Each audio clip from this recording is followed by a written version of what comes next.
San Sebastián de Garabandal es una aldea situada en plena montaña en la parte suroccidental de la provincia y diócesis de Santander.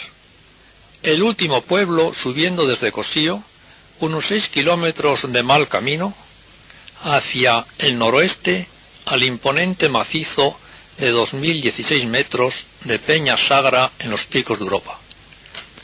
Peña Sagra o Peña Sagrada, por haber sido un refugio seguro de preciados objetos religiosos contra la invasión musulmana. Garabandal, el año 1961, tenía unas 60 familias. Las costumbres eran profundamente religiosas. Jamás olvidaban el rezo del Ángelus al mediodía, y todas las tardes se rezaba en la iglesia el rosario, dirigido por la maestra u otra vecina, cuando no estaba el párroco, pues éste residía en Cosío, pueblo más importante de donde también era párroco.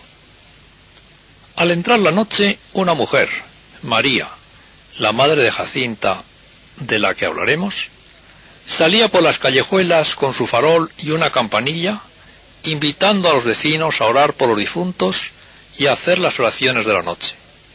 Los domingos asistían todos a la misa y por la tarde los jóvenes se reunían al aire libre o bajo los soportales, bailando o cantando al son de la pandereta.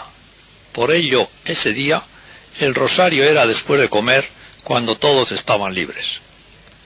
También había una taberna, propiedad de Ceferino Mazón, alcalde del pueblo, y padre Loli, otra de nuestras protagonistas. Un domingo por la tarde, 18 de junio de 1961, 4 niñas, Conchita González, Loli Mazón y Jacinta González, de 12 años, y Maricruz González, un año menor, estaban en las afueras del pueblo robando manzanas, cuando de pronto se les aparece un ángel. Primero Conchita cae en éxtasis. Cuando las otras, creyendo que se ha puesto mala, van a llamar a su madre, ven también ellas al ángel por poco tiempo. Asustadas y llorando, se lo cuentan enseguida a la maestra, y ésta las lleva a la iglesia, donde rezan una estación. Llegan ya de noche a sus casas.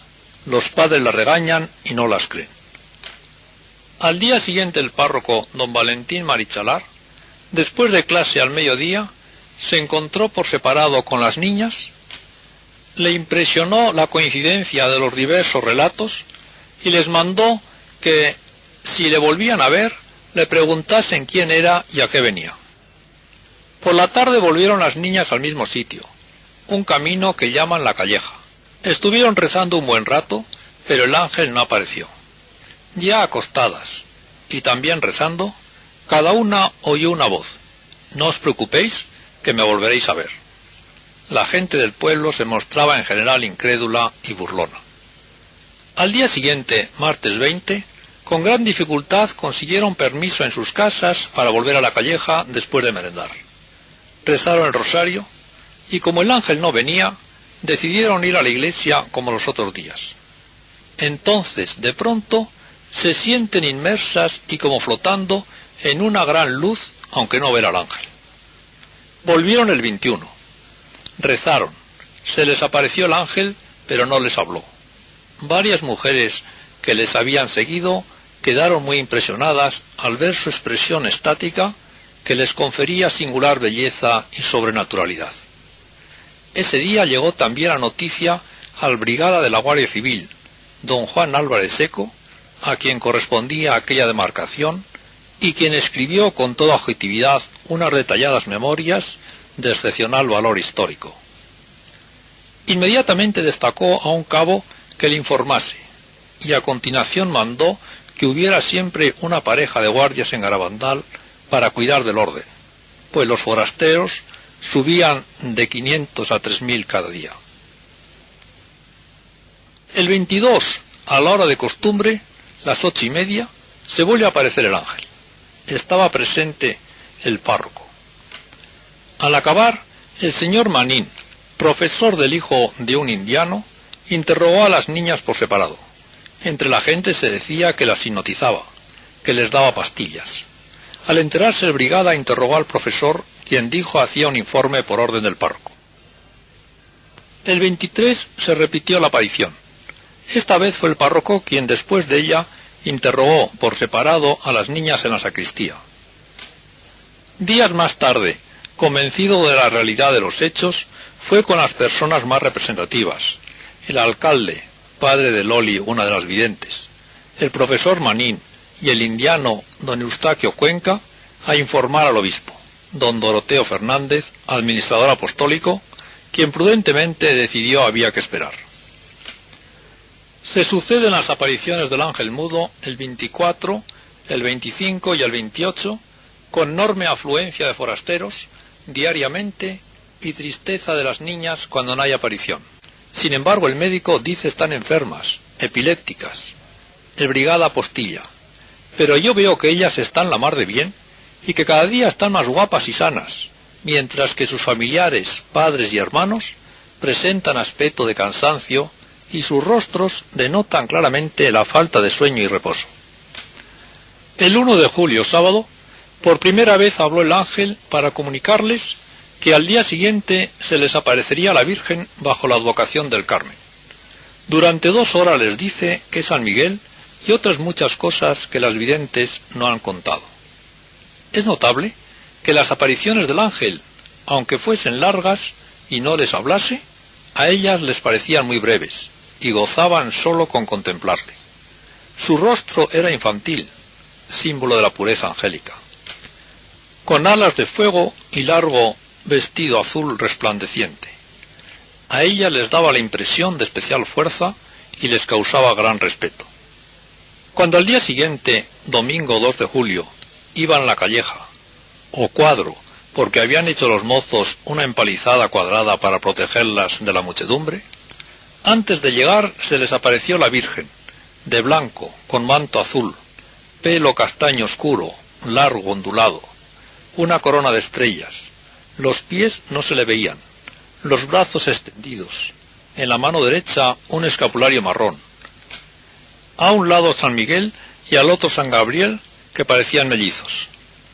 La Virgen del Carmen vestida de blanco y azul, una novedad para las niñas, pero precisamente así se apareció a San Simón Stock en 1251.